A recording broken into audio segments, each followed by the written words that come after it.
pagkatotohanan kasi ng Biblia ang naging input sa atin, di natin mawari yung hiwaga ng salita ng Diyos. Talagang ang trabaho po ng pastor, napakahirap po. Talagang nabasa ko yung libro ng mission, ng isang misyonero, ng isang pastor, I am not qualified. Sa pag-aaral lang po ni Pastor Bihag, hindi ko kaya yan. Oo. Bagamat Bible ba, mga tamad yan eh. Pera-pera. Pag may pera, masipag. Pag may pera, bagana ka mag-preach. Dynamic. Talagang, kaya sabi nga, yung ating pagtuturo, more of entertainment rather than information.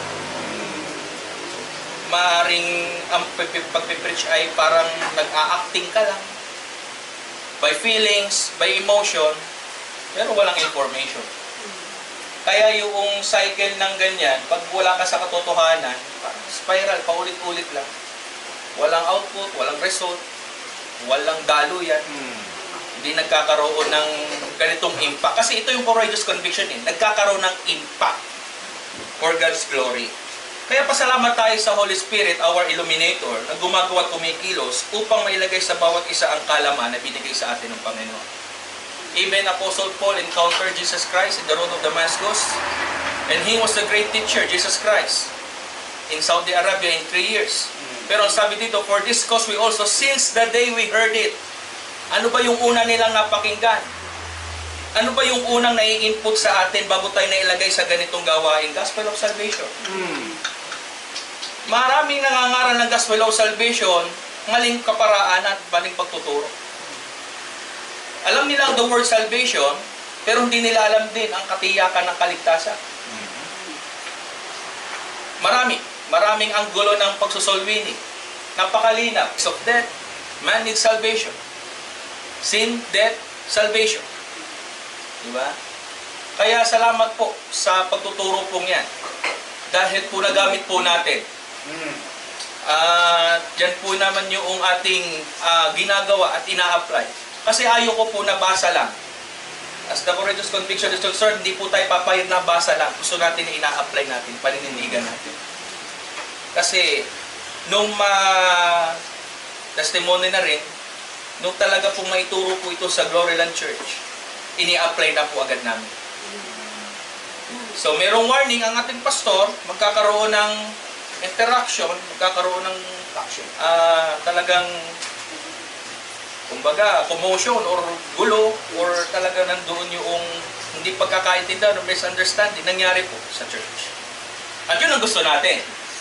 Kasi parang naging strainer ang pagtuturo sa kanila kasi nakita ko sino totoo at hindi.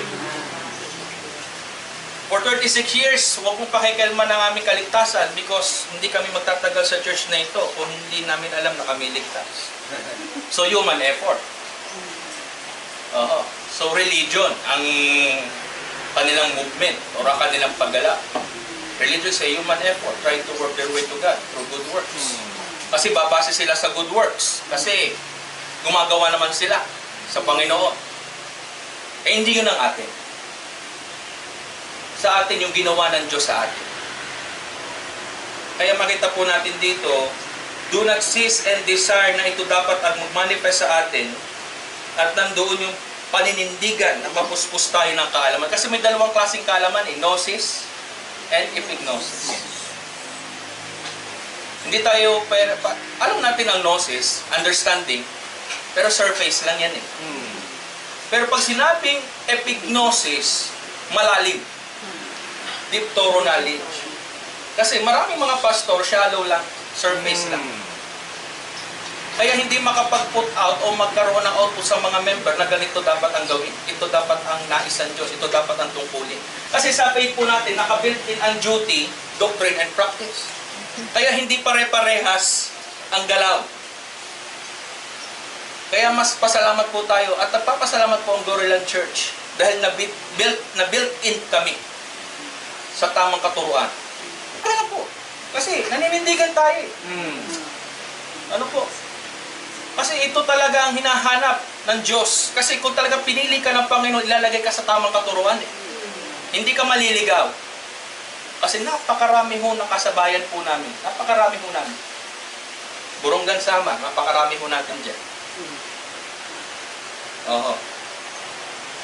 Kaya ang tingin ho nila sa atin bulto, mga taga-Burunggan. Ang tingin nila sa atin ay mahina, walang kwenta, sapagkat sa kanila, sa pagpapalaki, sa padami ng miyembro, sa palaki ng Diyos nila. Malakas ang pananampalataya mo kapag malakas ang bigay mo. Oo, di ba? Papahinga natin yan eh.